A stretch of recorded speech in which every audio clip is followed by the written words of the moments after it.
سلام نانا کے روزے.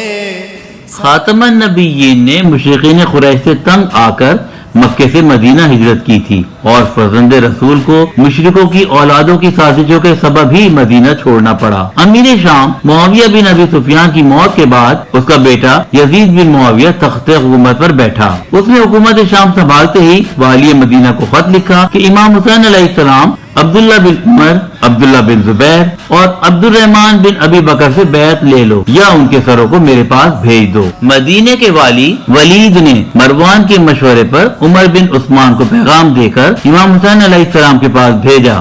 آپ اس وقت اپنے نانا کے روزے پر تھے. امام نے فرمایا تو جا، میں جلدی ولید کے پاس پہنچوں گا. یہ کہہ کر آپ گھر آئے اور بنی ہاشم کے 30 مسلح افراد کو اپنے ساتھ لیا. امام علیہ السلام نے فرمایا کہ ولید نے مجھ سے ایسی درخواست کی جسے میں قبول نہیں کر سکتا اور میں اس سے محفوظ نہیں، لہذا تم دروازے کے باہر ٹھہر جانا، اگر میری آواز بلند ہو تو اندر چلے آنا. اس کے بعد امام حسین علیہ السلام ولید کے دربار پہنچے.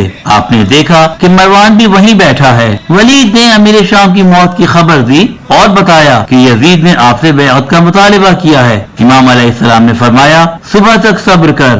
آپ جانے لگے تو مروان نے کہا اس وقت انہیں نہ جانے دے، اگر ابھی بیعت نہ کرا سکا تو کبھی ایسا نہیں ہوگا، اگر حسین بیعت نہ کریں تو سر قلم کر دے. امام حسین علیہ السلام مروان کی گستاخی پر غضبناک ہوئے اور فرمایا اے نیلگوں چشم ماں کے بیٹے، تو مجھے قتل کرے گا؟ خدا کی قسم تو جھوٹا ہے، نہ تجھ میں طاقت ہے اور نہ اس میں طاقت ہے. اس کے بعد آپ نے یہ تاریخی جملے ارشاد فرمائے ہم اہل بیت نبوت ہیں، معدن الرسالت ہیں، ملائکہ ہمارے یہاں آتے جاتے ہیں، خدا نے خلقت پر ہمیں مقدم کیا. یزید شراب پینے والا فاسق، لوگوں کو ناحق قتل کرنے والا، فسق و فجور کرنے والا ہے، مجھ جیسا اس جیسے کی بیعت نہیں کر سکتا. یہ کہہ کر امام علیہ السلام اپنے چاہنے والوں کے ساتھ باہر نکل گئے. صبح ہوئی تو آپ نانا کے روزے پر آئے اور پھر رات دیر تک روزہ رسول پر رہے.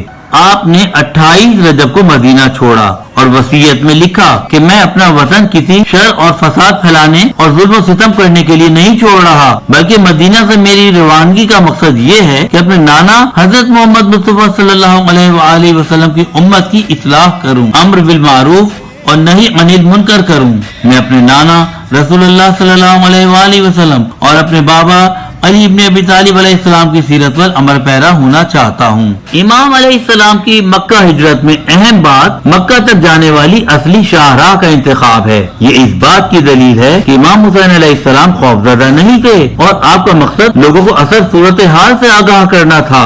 امام نے یہ سفر خاموشی سے طے نہیں کیا بلکہ پورا قافلہ لے کر نکلے. اس قافلے میں 250 گھوڑے اور 250 اونٹ تھے، جن میں 70 اونٹوں پر خیموں کا سامان لگا تھا، 40 اونٹوں پر گھریلو سامان اور ہتھیار تھے، 30 اونٹوں پر پانی کی مشکیں اور 12 پر لباس اور دیگر سامان تھا. 50 اونٹ مخدرات عصمت و طہارت کے زیر استعمال تھے. اتنے بڑے قافلے کا خاموشی سے نکلنا ناممکن تھا. سلام نانا کے روزے.